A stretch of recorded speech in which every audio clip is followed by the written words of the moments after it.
Français, Française, Cortex.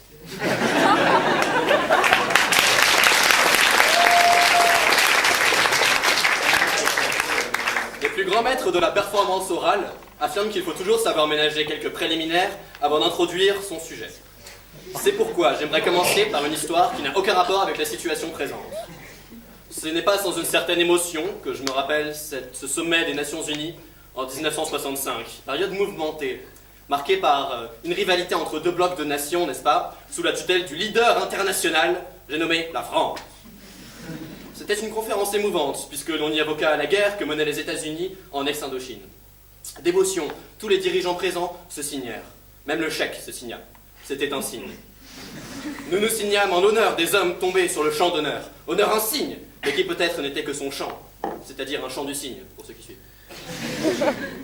Cela, moi, je l'ai vu sur le champ, moi et personne d'autre. Je m'en suis aperçu, et j'ai tenté de le signifier aux États-Unis et à la Russie, les enjoignant à conclure une entente. Je leur disais, si vous ne signez, ça va saigner. Et évidemment, ça a saigné, beaucoup saigné. Tant Pax Americana que luttes intestines en Afrique et troubles intestinaux chez les touristes en Afrique. Et aujourd'hui, je me retrouve dans ce ballon avec une équipe de briques, de brocs et de bras cassés. C'est la chienlit. Soyons francs. Question moyen de transport. Je donnais mon nom à un porte-avions, à un aéroport, à une station de métro et au fauteuil roulant de Jacques Chirac. Donc croyez bien que ce n'est pas une montgolfière, ni même deux golfières, qui va me faire peur. C'était une blague. Moi, j'ai toujours tout vu avant les autres. La 4ème République, l'Algérie. Je ne vous parle pas de la Seconde Guerre mondiale, je donnerais l'impression de me vanter. Même cette montgolfière, là, je vous avais bien dit, ne nous emballons pas. Dans cette situation, Français, Françaises, il faut agir. Face à l'humiliation qui nous est infligée, une seule option s'offre à nous. Nous résisterons. Nous resterons forts et dignes jusqu'à la victoire. Dans cette optique, j'appelle toutes les forces à proximité, disposant de parachutes ou de bons trampolines, à venir me rejoindre. Et surtout, j'appelle tous les individus présents avec moi sur ce ballon, enfin dans ce ballon, à sauter dès maintenant. Ça simplifiera les choses. Bref, agissons.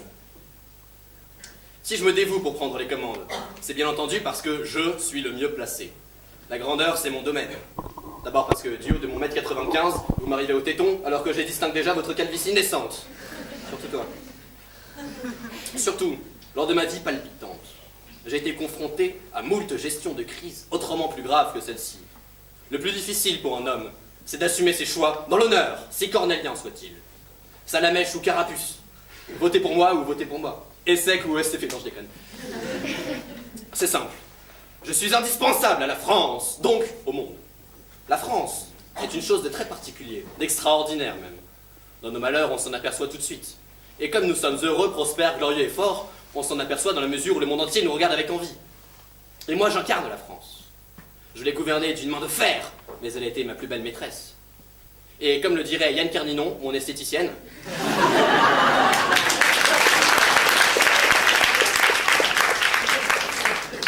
il disait, avec la France, j'ai la Gaule. En 58, la France criait mon nom. En 69 aussi, mais depuis un autre point de vue. Cette exquise maîtresse qu'est la France, on peut dire que je l'ai prise à bras-le-corps, je l'ai bouleversée, retournée, je lui ai refait la déco intérieure. Et c'est en entendant gaiement l'hymne national que je lui ai abreuvé le sillon. Voilà.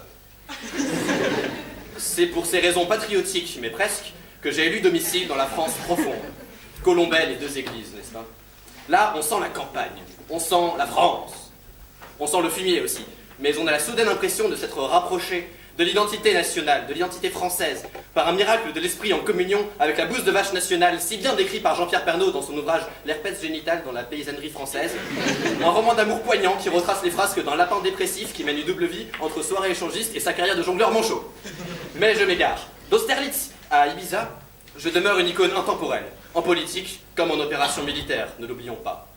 Là où j'opère, nombreuses sont les victimes. Que de numéro 10 dans ma team. Aïe. Mes chers petits concurrents, si vous n'avez pas compris tous les mots, j'espère au moins vous avoir donné une leçon d'humilité.